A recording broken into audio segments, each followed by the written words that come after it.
Facilitating a meeting can be a daunting task. Managing diverse personalities, keeping everyone engaged, and steering the discussion toward productive outcomes. It's no wonder that many facilitators face challenges that leave them feeling overwhelmed. In today's episode of Water Cooler Wisdom, Rachael and I are addressing these very challenges. We'll dive into the most common obstacles facilitators encounter when facing difficult personalities and offer practical solutions to help you manage them. Hello and welcome to another episode of Water Cooler Wisdom. I am Jake Blocker. And I am Rachael Grail. Rachael, great to see you again. Yep, always happy to be here. Yeah, happy Monday or whatever day it is that you are listening to this. Yeah, and it's just our little core team today. Yes, yeah, it's just the two of us. Very different. Yeah, we're doing something a little bit different. You know, we've done Q&A format in the past. For listeners who may not have heard this in the past, we have a ton of webinars. Check them out on our website, interactionassociates.com. Little plug. Good plug. We do a lot of webinars. We often ask people to submit questions, and we get a ton of them. And recently, we did one on facilitation Masterclass, and received a ton of questions. Yay! And we've we also love received the questions. Yeah, Thank you, they're everyone. amazing questions too. Really, really good ones, insightful questions. And we've got questions, in the facilitation realm from some past webinars. So we thought, it's a good idea to tackle some of these questions because we can't get to them all. There are so many that maybe this is a way we can, sort through them a little bit easier. So that's what we're doing today. This is just straight up a Q&A of sorts where we have our master facilitator here, Rachael, who is going to be answering some of these burning questions. Yeah, and I'll do my best to share what I know, what I've learned from my years of study and practice. And little caveat is that there are lots of people who do this in different ways. So take what you can from me, but keep asking questions to everyone and anyone you can, because I'll share my perspective and there are other valid tips and tricks out there from others as well. That's great. Thank you very much, Rachael. You ready to get started? Yeah, I do have one more little key thought that I want to kind of set up with. Because this is a new format and we are talking about facilitation, I want to share as well that we'll give you some tools, some frameworks. We have a ton in our resource kit, but this isn't meant to be purely prescriptive. Facilitation is really more an art than a science. And like art, you can learn techniques and apply them that will make your outcomes more successful. But really the most important thing you can do is just learn to stay curious. So attention and interest should be outward. What's happening with the group? What do they need right now? Where are we trying to go as a team? How can I bring us there together? I find the quickest way to get derailed is when I focus too much on my own performance. Like, am I doing a good job? Am I being impressive? Yeah. So it takes some inner work to get to the place where there's enough peace in your own mind to just focus on the group. And this episode isn't about the inner work. We have some other great episodes on mindfulness and things like that. And I will leave that up to you. If you have questions about that, you can send them to us and we'll address them. But I like to mention that inner work piece. It should be on your radar because facilitating a group is vulnerable and it's not. You can't plan for everything that happens. And in fact, today we're going to be talking about what are some of the difficult behaviors that come up that might make you feel a little bit stressed and pressed. So we're going to be talking about the outer work, like the tools, the techniques, the things you can apply, and they can really help you feel more calm and at peace. But ultimately, you have to kind of be prepared to know, like, okay, here I go. I'm going to do my best. I'm going to make it about them and not about me. And that's the way, that's kind of the baseline to be really successful. So I wanted to set that up as well. I love that. That actually, I feel like there's almost a callback to one of our previous episodes with Stacey Ferrati on when she was talking about, focusing on the group, not yourself. Exactly. And getting over that public speaking is, it's about the group. It's not about yourself. Stop thinking about yourself. Yeah. And it's such a hard thing to switch our minds around to do that, because we do feel vulnerable. And oftentimes Mm-hmm. we are facilitating in a work environment where it is important not to, look like a moron, but Oh also yeah. it's kind of paradoxical, because the way you can be most successful is not worrying about being successful. So Yeah. that takes some practice, and it takes some self-awareness. So Yeah. however you like to get into a place of self-awareness, I recommend it. Today we're going to talk about what are some of the tips and techniques that can help you just have what you need in your back pocket to keep the group Yeah. moving forward in a positive, productive, inclusive way. That's awesome. Yeah, yeah, Rachel, as you mentioned, this episode for facilitation techniques, we will be focusing on balancing dynamics and managing difficult situations. So Dun, let's get dun, into dun. it. So question 1. So how do you mute the dominant voices to give others a chance to speak up? It's very common. Oh gosh, I love that we're starting with this, because it is. I get it every single time I'm doing a training. People are like, what Mm-hmm. do I do when someone's dominating the conversation? So you're going to probably hear me talk a lot about preventions and interventions. So preventions are the things that you do before or even during a facilitative opportunity, where you set things up. Here's the process for how we're going to do things. So if you know that you have a few potentially dominant voices in the group, or even if you don't, it's really helpful to set up a process for contributing. Like, okay, we're going to go round robin, or some people say, take 3, make 3. So you speak for 3 minutes and then you wait for 3 minutes before you speak again. So I think setting up a process is the first tip. I think the other thing that's really helpful is making sure that everyone in the group understands why others are there, what their expertise is, what their perspective is. People understand, hopefully, well, why they are there, and they have their subject matter expertise, but it can help to understand what the perspectives of the other are, so that people get kind of curious, like, oh, I want to hear from that person. Mm-hmm. Another thing that can happen with this is that sometimes people keep talking because they're not feeling heard. So they keep repeating themselves, they're going over and over. So we have a bunch of listening skills that can demonstrate to people that they're being heard, reflecting their words back to them, paraphrasing what they say, making sure that their points are captured in a group memory. They can see their words, like, okay, here, I've been heard.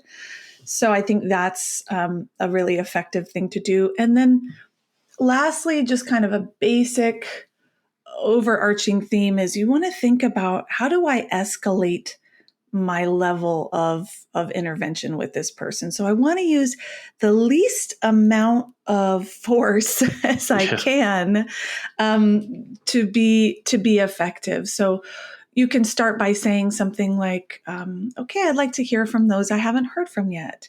And but all the way up to, like, a lot of times people just keep talking and you don't know when you're going to get a word in edgewise, and you start thinking, oh my goodness, this person's gone on and on and on.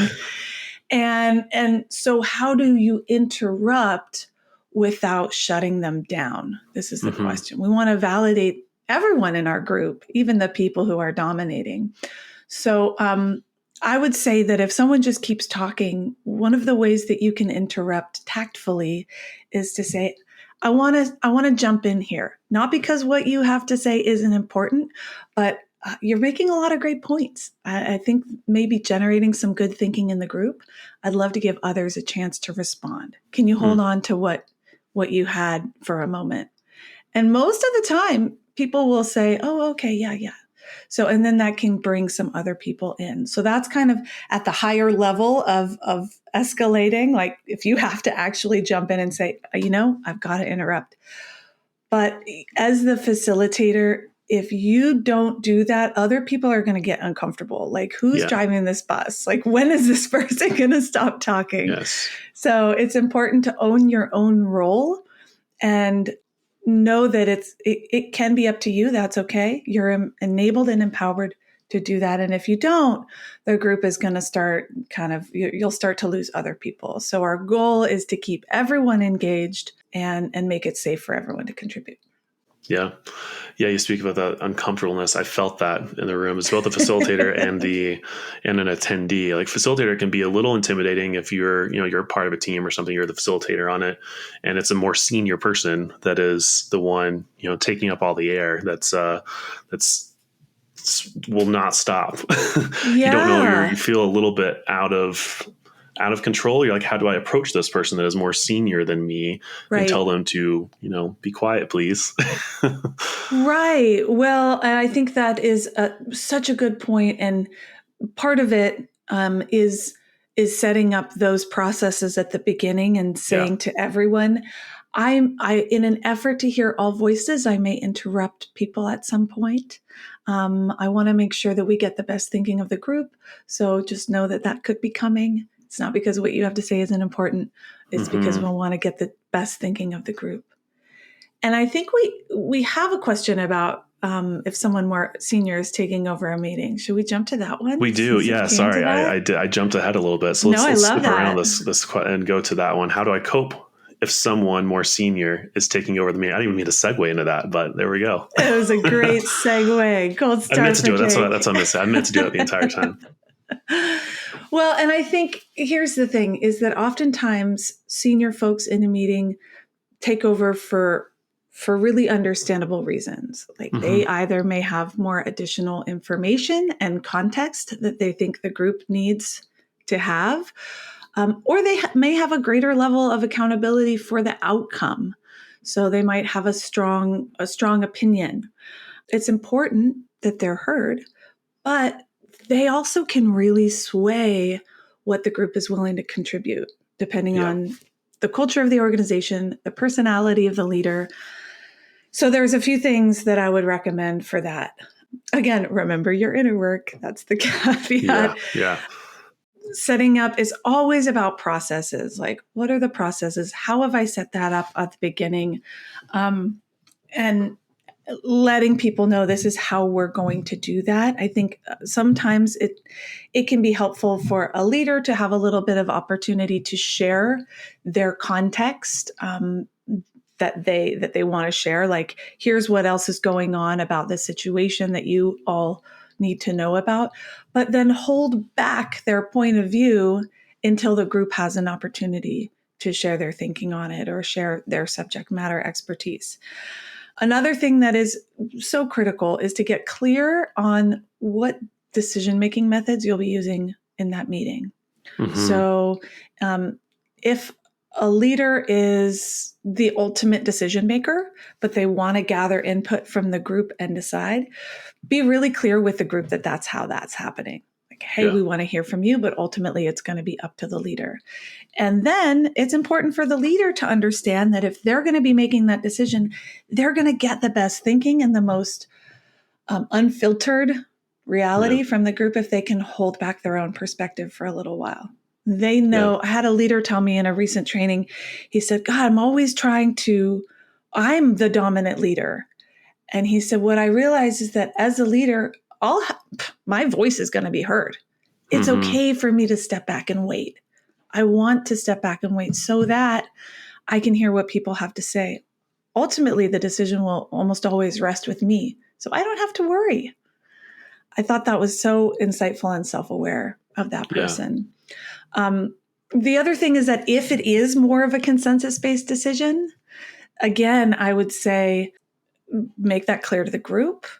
And if the leader has a really strong point of view because they are, even though it's a consensus, they're kind of accountable for the outcome and how successful it is, then make sure that conversation is steered towards underlying interests, needs, wants, concerns, and away from jumping to solutions or positions, because it's harder to find agreement around those kinds of hard and fast positions. Like, I think we should do this. Well, I think we should do that. What's important about this to you? What is your concern about that to you? So getting underneath the waterline of why people are offering what they're offering can help. Lastly, it's talking about roles. We all have our roles and our titles within the organization, but in a meeting, whenever we come together, we can clarify what roles we have in this meeting. All right, we've got this senior leader here. They're going to be the decision maker, but ultimately, each of you are contributing from this area of expertise, and build that buy-in with the leader too about why you've included the people you've included in that meeting and what they might hear from those people and why it's important for them to listen. Yeah. Yeah, I like that. Another suggestion, you can tell me if I'm wrong here, would be, depending on the leader, it could be good to meet with them before that, Yes, and as a prevention here, absolutely. and meet with them, discuss, what is decision making method for this, kind of set the ground rules with them separately, sure. just to make sure they can agree to those ground rules. And there may be even, an option there of saying, do you need to be in this meeting? Like if it is, Right. you're just trying to gather inputs and this leader is going to decide, would it be best that they just don't attend this so everyone feels a little bit more free to be open? Well, I think it really depends. I think in many cases, it's ideal for people to be able to hear what others have to say. So if that leader is someone who can hold themselves back a little bit, I think that having them there could be really useful. But if it's For sure. if they can't, then potentially it could be good to like have an initial meeting where people generate some thinking. You understand what the underlying interests and concerns and needs are of people. You surface some ideas and recommendations. Then you have another meeting with that leader present where you can really get to a decision that is durable and that they can feel good about. I love the idea of meeting with the leader beforehand. And I think a lot of people get scared and then they meet with their leader and they say, okay, well, how do you want this to go? And what, they're looking for the leader to dictate to them. And so as a facilitator, I want to be courageous enough to say, I'm not going to try to run you over and say, this is the agreement and this is how I want you to behave. It's like, hey, what is your interest in this? What is the thinking that you really want to get from these people? What is really going to be a good outcome for this project? And then to understand what their priorities are, what success looks like for them, then you can kind of set up the processes to say, hey, look, what I've heard from this leader is that they're really looking for some awareness around what pitfalls might be coming up from this project, or what are we not thinking of, so that you align the opportunity of bringing the group together with the priorities of that leader. I always say the language of influence is other people's priorities. So understanding what are the priorities of that leader and how can I align the process of that meeting so that they feel their priorities are being accounted for, then they might be more willing to hold themselves back and participate at a level that's going to make others feel more comfortable. Yeah, that makes total sense. All right, I got time for one more question here. What are the best practices when a group has a hostile or disruptive member participating in the meeting? Save that best for last, huh? Yes. Yeah. Well, okay, obviously this depends on the level of hostility in the context of the meeting. So we work with people that facilitate all kinds of meetings. Most of the time, we're working with groups who are in work meetings within their organization. Sometimes we work with groups who have a bigger group of interested parties, like town halls and things like that. And I would say the further away you get from meeting regularly with people, the higher the level of hostility it can become. So there will be different ways of responding depending on the level of hostility and the level of kind of relationship that you have with people. Because I think one of the best tools that you have when someone is being hostile is the relationship that you've built with them. And that's not always available. Sometimes it's like you have people that you haven't met before and they're coming at you with something that you're like, whoa, where is this coming from? So I'll speak about a couple different levels, and then you can let me know if I have missed anything. We can fill it in. So I think if you know that things are going to get heated, again, it's like preventions, setting up processes that will allow you to intervene.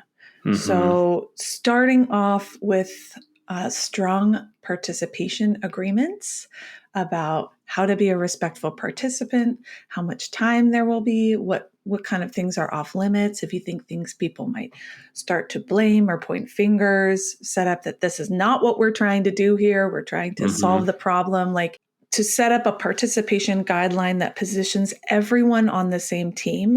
We're here as a group to solve the problem, not to attack one another, can be really strong. And I think many times we can be a little bit cursory about our participation agreements, and it's kind of like we check the box, but we don't really see if people are clear. Most people don't actually check the box. Yeah, we just kind of glance at the box sideways while we're flying by it. So I think if there's a strong possibility that things could get hostile, be really clear, spend some time, make sure that everyone both understands and is willing to agree to the participation guidelines. Mm-hmm.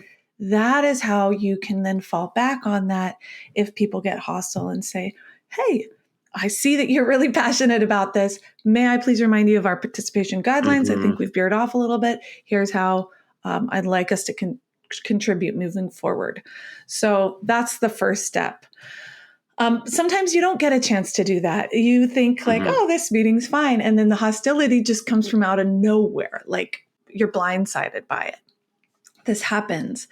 Again, the important thing, I think, is for you as the facilitator to be willing to step in, to stay calm, and recognize that someone is contributing what they're contributing for a reason. We may mm-hmm. not understand what's underneath it, but we want to try to accept and legitimize the contribution of someone without necessarily agreeing to what they're bringing or how they're bringing it. So pull out what you can from what they're saying with their listening skills. Sometimes you can reflect what they've said back to them in their own words and say, I hear that you're feeling like this process is off the rails and everybody's a moron or whatever. and if you use their own words, two things can happen. They can either recognize that they've been heard, mm-hmm. or sometimes they hear themselves and they go, oh, wow, I didn't quite mean it like that. Yeah, Let me rephrase what I've said. Yeah, so it can bring the temperature down a little bit. Sometimes we don't want to repeat what they've said. They've said something so incendiary that it's like not mm-hmm. appropriate to repeat it. And so in that instance, you can just recognize like, oh, I hear that you have some really strong feelings about this. What do we need to do to capture what's important about that? So like getting curious, asking open-ended questions. What's really important about this? What are your concerns? What do you wish would be different? Trying to understand what's underneath it for them could be a choice. However, it might not be the right choice. If somebody's so fired up and they're bringing so much vitriol that you just can't really like do anything with it. Yeah. Then I think your main thing is to go back to, even if you didn't set up a strong participation guideline, you can do that in the moment.